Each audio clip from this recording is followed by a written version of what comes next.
सध्या महाराष्ट्रात संकल्पनांना एक बहर आलेला आहे.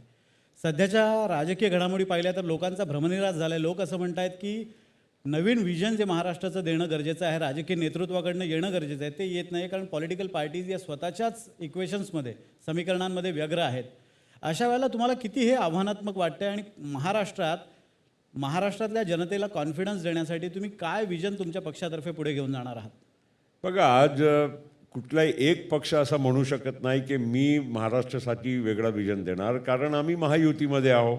आत्ताच एकनाथरावजी तुमच्या कार्यक्रमात होते, त्याच्या अगोदर बहुतेक देवेंद्रजी पण येऊन गेले. आता मी आज इथे बसलेला आहे माझ्या पक्षाच्या वतीनं. आम्ही तिन्ही पक्ष बसून शेवटी एक महाराष्ट्राला विश्वास देण्यासाठी आम्ही काम करत आहोत. महाराष्ट्राला भरोसा हे देणं आवश्यक आहे की उद्याचा महाराष्ट्र, उद्याच्या पिढीसाठी जे आम्ही महाराष्ट्र तयार करतो आहे ते नक्कीच म्हणजे पंतप्रधान मोदीच्या विजनच्या बरोबर चालणार आहे. शेवटी सुसंगत राहावंच लागेल. आज 10 वर्षामध्ये कोणी म्हणू शकते का देशामध्ये परिवर्तन नाही झालं? खूप सारी क्रांती झाली आहे, क्रांतिकारी निर्णय झालेले आहेत. अनेक म्हणजे जे गरिबीतून लोकांना बाहेर काढण्याचं काम. आता मीच बोलतो आहे की आम्ही आमच्या वादागाजा करतो असं नाही आहे. JP मॉर्गनचा परवाचा जो एक रिपोर्ट आहे ते पण एक जागतिक संस्था आहे, लोकांना म्हणजे त्याच्यावर विश्वास आहे. आणि त्यांनी पण सांगितलेलं आहे की 40 कोटी लोकांना गरिबीतून बाहेर काढण्यामध्ये भारत यशस्वी झालेला आहे. आता भारत यशस्वी झाला म्हणजे भारतची सरकार, भारतचे नेते, पंतप्रधान यांच्या म्हणजे आपल्याला उल्लेख करावाच लागणार आहे.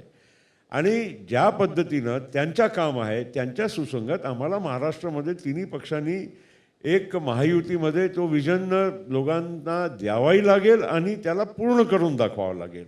आज तुम्ही पहा, आज महाराष्ट्र आणि मुंबई, शेवटी मुंबई महाराष्ट्राच्या इंजिन आहे, ड्रायव्हिंग फोर्स आहे, इकॉनॉमिक पॉवर हाऊस आहे. मुंबईमुळे महाराष्ट्राला खूप सारा म्हणजे उत्पन्न मिळत आहे.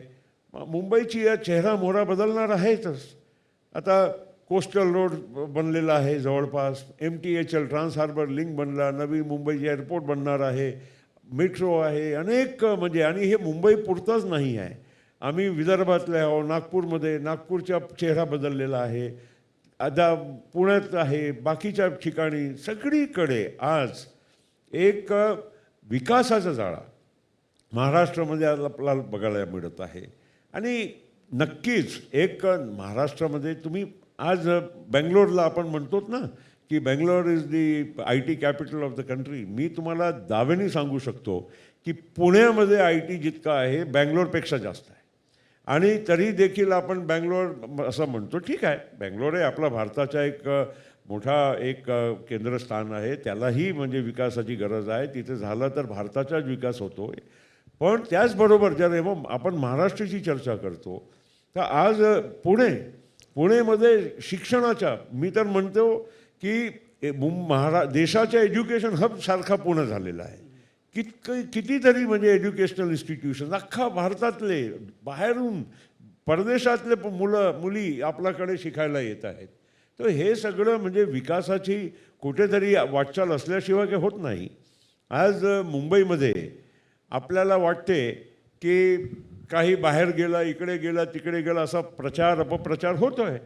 पण आज आपल्याकडे कितीतरी काम होत आहे, कितीतरी इकॉनॉमिक ॲक्टिव्हिटी वाढत चाललेली आहे, किती औद्योगिकरण चाललं आहे, किती झपाट्याने FDI आपल्या महाराष्ट्रात येत आहे.